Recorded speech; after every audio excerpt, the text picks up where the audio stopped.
But tell me, on the manner of appointments, Dushyant, the Supreme Court has, so to say, through an interpretive process, taken over the power. But when you take over the power, you have much greater responsibility to deliver, right? And I think that we are all ad idem that responsibility has not been discharged in a manner that satisfies the lay people in the country.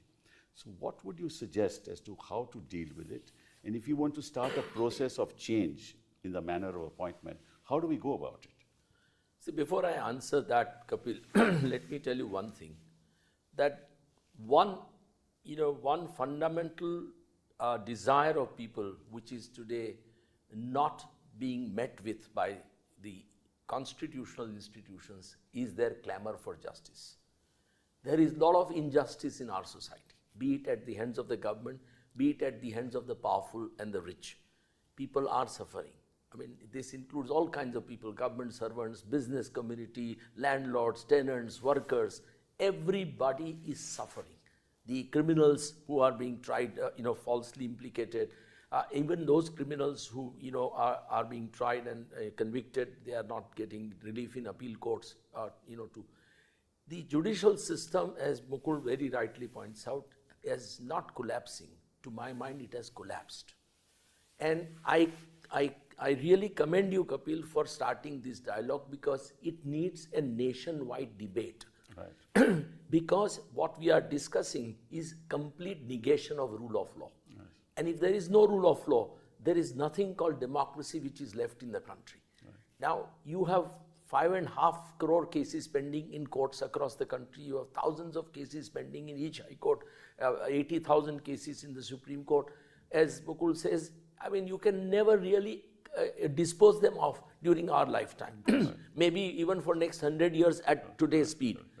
What is really missing is that the per capita ratio of judges is perhaps one of the lowest in the world in India. That's correct. And government is not interested in really increasing that. So it requires an awareness, it requires a great discussion, debate, and perhaps it requires tremendous pressure to be brought on the government to make sure that more judges are appointed, more infrastructure is created. But that's one aspect.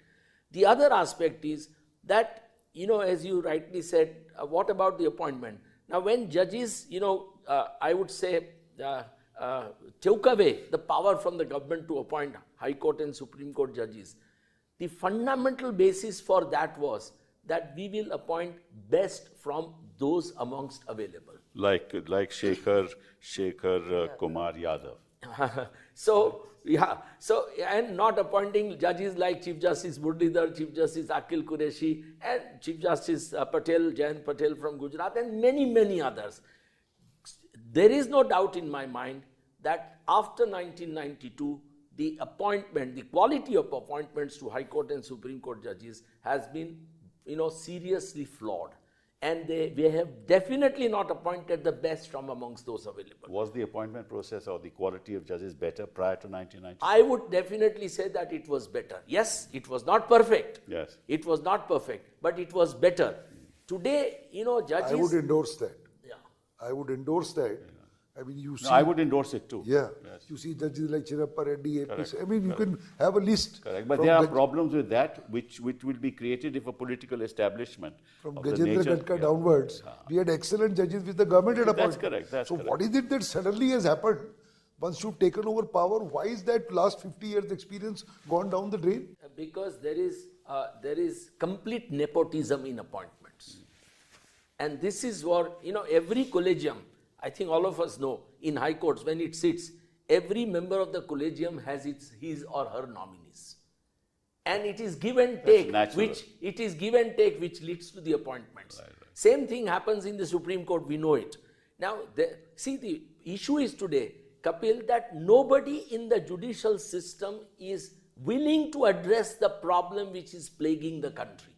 No Chief Justice in last 30 years, 35 years since I came to the Supreme Court has ever cared to really go into it, except Justice Amadi did to somewhat extent. And believe you me, every Chief Justice on his appointment has received a letter from me, mostly handwritten letter, in which I have begged them that you do something about it, however short your tenure may be.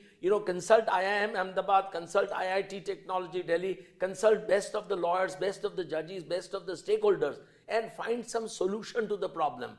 But no Chief Justice has shown any interest, including responding to the letter.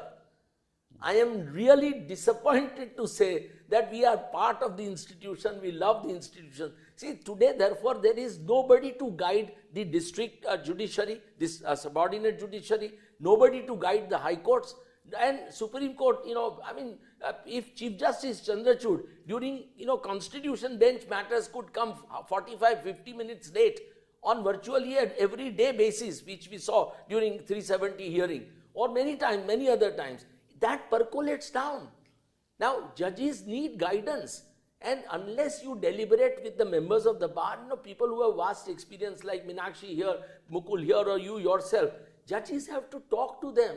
Judges must talk to every good lawyer in every high court, every district court to find out what the problems are. That conversation is missing. Nothing. There is no effort. There is no desire. Every Chief Justice comes only to while away his time looking at the SLPs, which is not his function. Believe you me, deciding SLP is not what head of the judiciary has to end up doing. So you look at Chief Justices after Chief Justice.